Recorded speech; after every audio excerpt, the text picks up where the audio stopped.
انہوں نے اب تو پتہ نہیں وہ کیا ہیں، انہوں نے ابھی ایک بات کی، انہوں نے کہا کہ جی عمران خان تو اڈیالہ میں ہی نہیں ہے. مطلب اس طرح کی چیزیں پھیلائی جا رہی ہیں. بھائی عمران خان اڈیالہ میں ہے، روٹین کے سارے ایشو جیسے وہ ہو رہے ہیں وہی چل رہے ہیں. فرق کیا ہے؟ فرق ہے صرف کہ اس کا جو وہاں سے کوئی روز تقریر آتی تھی، بیان آتا تھا، وہ نہیں آ رہا. 18 19 20 تاریخ تک وہ سین نہیں ہے، کیونکہ اس وقت پورے ملک کا فوکس ایس سی او کا اجلاس ہے. تو عمران خان سے گفتگو کی کس کو پڑی ہوئی ہے؟ تو بس یہ ایک ایشو ہے، باقی تو کچھ بھی نہیں ہے. تو اس سے کوئی قیامت تو نہیں آنے لگی. 20 تاریخ تک اس کا کوئی بیان باہر نہیں آئے گا تو کیا ہو جائے گا؟ تو یہ سب یہ پھیلا رہے ہیں سارا اشتعال انگیزی دلانے کے لیے، لیکن اتنا آسانی سے کوئی سین نہیں بننے والا ان لوگوں کا.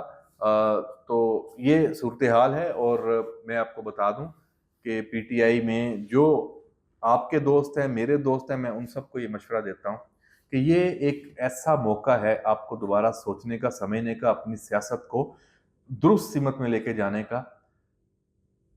عمران خان سے، اس انتشاری اور فسادی سیاست سے اپنے آپ کو دور کر لیں. اچھا، کچھ ارکان اسمبلی پی ٹی آئی کے ان کو گرفتار بھی کیا گیا ہے. میں اسے گرفتاری ہی کہوں گا، یا آپ کہہ لیں کہ اغوا کیا گیا ہے، زیادہ اپروپریٹ ورڈ ہے. خیبر پختونخوا میں وہ موجود ہیں، میں نہیں کہہ رہا. عظمیٰ بخاری نے یہ پریس کانفرنس بھی کی ہے، اس کے علاوہ بھی ہمارے پاس انفارمیشن ہے. تو 7 سے زیادہ ارکان اسمبلی ہیں. ہمارے دوست ہیں ریمیہ خان سے جاوید اقبال وڑائچ، ان کے کزن ہیں، میں ان کو بھی جانتا ہوں، تنویر وڑائچ. ان کا ویڈیو پیغام میں نے دیکھا، وہ آیا، وہ بتا رہے تھے کہ ان کو خیبر پختونخوا لے جایا گیا ہے، وہاں موجود ہیں، ان کی فیملی سے رابطہ منقطع ہے جاوید اقبال وڑائچ کا. اس طرح خواجہ شیراز ہیں، اسی طرح ایک حاجی امتیاز ہیں. اچھا، ایک حامد میر صاحب نے ایک ٹویٹ کر دیا کہ جی ان کی فیملی، ان کے گھر پہ ملازمین پہ تشدد ہوا ہے اور پتہ نہیں، جبکہ انفارمیشن یہ ہے کہ وہ خیبر پختونخوا میں ہے اور پی ٹی آئی کی قیادت نے ان کو غائب کیا ہوا ہے. تو اس کا کیا مدعا ہے؟ یہ ہے آئینی ترمیم کا، جو آج کے وی لاگ کا ہمارا اگلا ٹاپک ہے. تو ایسے آپ کے اگر جو ارکان اسمبلی ہیں جن پہ آپ کا اعتماد ہی نہیں ہے، ان کو آپ اٹھا کے غائب کر رہے ہیں، تو یہ پارٹی ہے آپ کی، یہ نظریہ ہے عمران خان کا کہ آپ کو زبردستی غائب کرنا پڑ رہا ہے اپنے بندوں کو. کہیں وہ اپنے ضمیر کی آواز پہ، یا وہ یہ سوچ کے کہ یہ چیز درست ہے، یہ غلط ہے، وہ ووٹ نہ دے دیں آئینی ترمیم کو، یا کسی بھی ایسی ایکٹیویٹی کو جو پارلیمنٹ میں ہونی ہے. کیا یہ جمہوریت ہے؟ مطلب فاشزم تو یہ ہے جو آپ الزام دوسروں پہ لگاتے ہیں، کر آپ خود رہے ہیں. اچھا، جب ان کی فیملی کے لوگوں نے براہ راست الزامات لگانا شروع کر دیے ہیں، تو پی ٹی آئی کے جو لوگ ان کو لے کے گئے ہیں وہ تو پھر برے پھنسیں گے، وہ تو قانون کی بھی گرفت میں آئیں گے. یہ تو جرم ہے.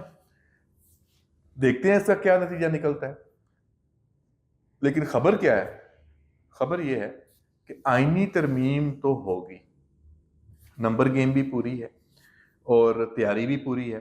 ہاں، جو ایک کنسنسس بلڈ کرنے کی ایک خواہش ہے، کوشش ہے حکومت کی، نون لیگ کی، پیپلز پارٹی کی، اس کو آپ ان کی کمزوری بنا کر پیش کریں تو وہ الگ بات ہے. وہ ان کی کمزوری نہیں ہے، وہ ان کی سٹرینتھ ہے. وہ چاہتے ہیں کہ پارلیمنٹ سے اگر آئینی ترمیم منظور ہونی ہے تو اس کے لیے ایک اتفاق رائے پیدا کرنے کی کوششیں ریکارڈ کا حصہ بنیں، اور وہ ریکارڈ کا حصہ بن رہا ہے. ماضی میں بھی یہ تمام سیاسی جماعتیں جس بھی آئینی ترمیم کے لیے اس کا حصہ رہی ہیں، تو یہ سب کچھ ہوتا رہا ہے. ابھی ایک خصوصی کمیٹی کا اجلاس ہے، خورشید شاہ اس کو ہیڈ کر رہے ہیں، اور اس میں تمام پارٹیوں کے جو لیڈر ہیں، ایون پی ٹی آئی کے بھی، وہ موجود ہوتے ہیں. اچھا، آج انہوں نے ڈرامہ کیا عمر ایوب اور بیسٹر گور نے، ان کے پلے ہے کیا؟ ان کو پتا ہے کہ وہ کوئی بھی فیصلہ کریں گے، وہ ان کا فیصلہ مانا نہیں جانا، عمران خان نے ریجیکٹ کر دینا ہے، کیونکہ سارا کچھ تو اختیار تو اس نے اپنے پاس رکھا ہوا ہے. یہ تو سارے کہنے کو جمہوریت ہے، اصل میں تو یہ پتلی تماشا ہے. یہ تو سارے کیا کہتے ہیں، ان سب کے پلے کچھ بھی نہیں ہے، اور وہ مجبور ہیں. تو جناب، صورتحال یہ ہے کہ یہ ابھی پیر کو پھر اس خصوصی کمیٹی کا اجلاس ہے، وہ بلایا گیا ہے. 17 کو سارے اکٹھے ہوں گے، اور 18 کو موسٹ پروبلی پارلیمنٹ کے ایوانوں کا اجلاس ہے، وہ طلب کر لیا جائے گا، اور یہ 2-3 دنوں میں یہ عمل پورا ہو جانا ہے. چیف جسٹس قاضی فائز عیسیٰ وہ یقیناً اس سارے معاملے میں ابھی تک ان کی یہی صورتحال ہے کہ وہ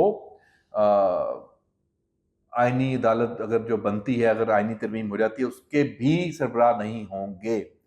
میں یہ سمجھتا ہوں کہ جب قانون بن جائے گا اور پارلیمنٹ سے آئینی ترمیم منظور ہو جائے گی تو پھر قاضی فائز عیسیٰ کے پاس بھی چوائس ہوگی کہ وہ سوچیں اپنے جو اس وقت تک کا فیصلہ ہے اس پہ وہ نظر ثانی کریں۔ نہیں بھی کریں گے تو باقی ججز موجود ہیں۔ ہاں، جو سینئر موسٹ جج ہیں سپریم کورٹ کے جسٹس منصور علی شاہ، انہوں نے چیف جسٹس بننا ہے آج تک کے قانون کے مطابق۔ اسی لیے حکومت کہہ رہی ہے کہ ابھی تک نوٹیفیکیشن نہیں ہوا، وہ نوٹیفیکیشن کہہ رہے ہیں 24 تک بھی ہو سکتا ہے، 24 کو ہوگا تو 25 کو وہ حلف لے لیں گے یا 26 کو وہ آ جائیں گے چیف جسٹس کے طور پہ، تو اس سے پہلے ہی سب کچھ ہونا ہے۔ ہاں، یہاں میں ایک بات واضح کر دوں، اگر کسی بھی وجہ سے، امکان نہیں ہے اس کا، کسی بھی وجہ سے یہ آئینی ترمیم نہیں ہو پاتی تو پھر بھول جائیں کہ اس ملک میں کوئی عدالتی اصلاحات ہوں گی، ایک نئی لڑائی اور نئی جنگ شروع ہو جانی ہے۔ کیونکہ چلے میں یہاں پہ اگلی بات نہیں کرتا، پتہ آپ کو بھی ہے میں کیا کہنا چاہتا ہوں، تو دیکھتے ہیں ساری صورتحال، ایس سی یو کے اجلاس کو بھی، پی ٹی آئی کے احتجاج کو بھی، اور آئینی ترمیم کے معاملے کو بھی۔